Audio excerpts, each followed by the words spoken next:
Good afternoon, dear parents. I'm Priyanka Khandelwal Gupta, founder of Progressive Ed School in Pune. How do I select the right board for my child? A very common question asked by almost all the parents. So today I'm going to try to explain to you the difference between all the four major boards in India: CBSE, ICSE, Cambridge and IB.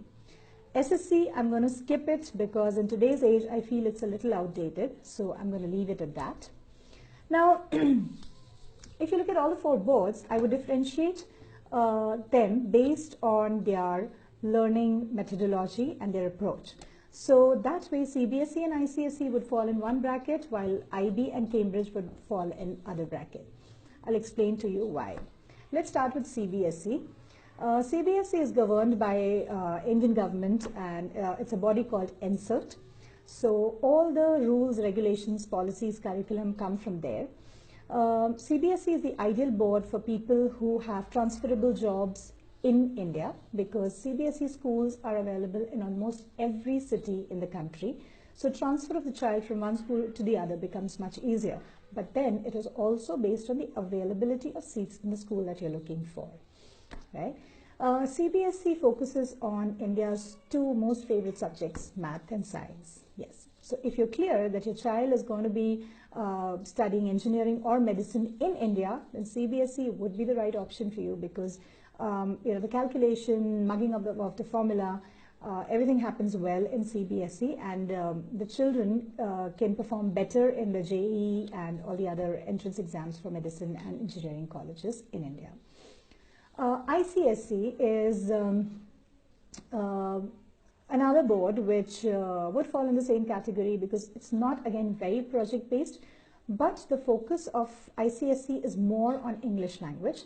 They do have definitely other subjects, but English literature is something that's focused a lot in ICSE. So you can see a difference between a CBSE and an ICSE child in terms of his knowledge in English language. Apart from that, yes, the knowledge there would be a little more in-depth than CBSE. ICSE would be a good option for especially IT parents, because transferring your child from India to any other country would be easier, because ICSE is recognized in other countries as well. Now that's about CBSE and ICSE. Let's come to Cambridge and IB. Both the boards are very, very project based. Research skills are one of the major skills that these boards promote. Now there are thousands of CBSE schools in India. There are actually tens of thousands of CBSE schools in India. There are thousands of ICSE schools, but there are hundreds of IB and Cambridge. So you can understand that the focus is more on quality than on quantity in Cambridge and IB boards. Now, the difference between Cambridge and IB is that in Cambridge, the child would dive deep into the subject that he is passionate about or that he selects right from standard 7. It's called IGCSE. Some of the ICSE schools also offer IGCSE from standard 7, so you can look at that option as well. Now here the child selects the subjects and dives deep into them and learns about the subject, does a lot of research and a lot of projects on those subjects.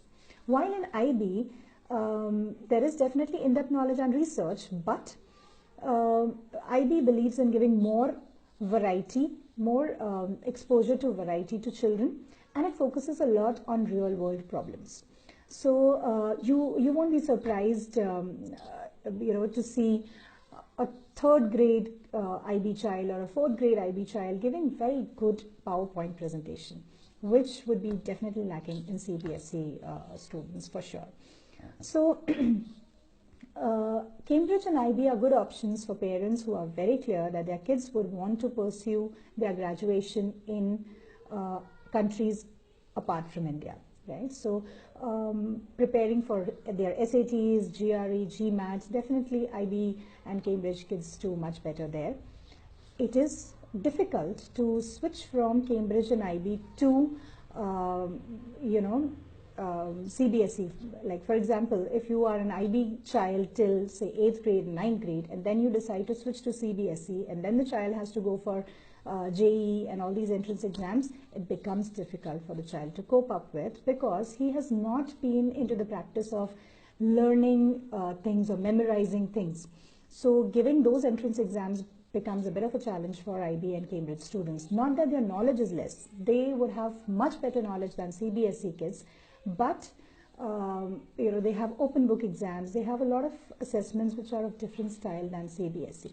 So Cambridge and IB become very good options for parents who want their children to dive deep into subjects of their passion and not restrict them to just engineering, MBA or CA or specific professional subjects. But if you're looking for good exposure to your children, giving them international learning, then these two boards are the ones for you. Now, talking about the curriculum is one, but the fee structure is a totally different ballgame altogether. CBSE and ICSE, you will find good schools in the range of 80,000 per annum to 1.5, 1.6 per annum. But for IB and Cambridge, the fee starts from about 1.2 and goes up every single year. There are schools who charge 10 to 15 lakhs per annum also. So you have to be clear about what your focus is, what your child's interest is, and what you can really afford. There's no point of pushing a child. I personally believe a happy parent makes a happy child. So make an informed decision. See what you want your child to get. Again, board is just a medium, a methodology. A board will not decide the future of your child. It definitely gives you a way to build a future. Now, how is totally up to you to decide and select for your child. I hope this video was useful for you. I hope you had some understanding of the 4 boards, and it will help you make the right decision for your child. If you have any questions, you can always write a comment or go to my website and take our email ID and drop me a line. Thank you so much.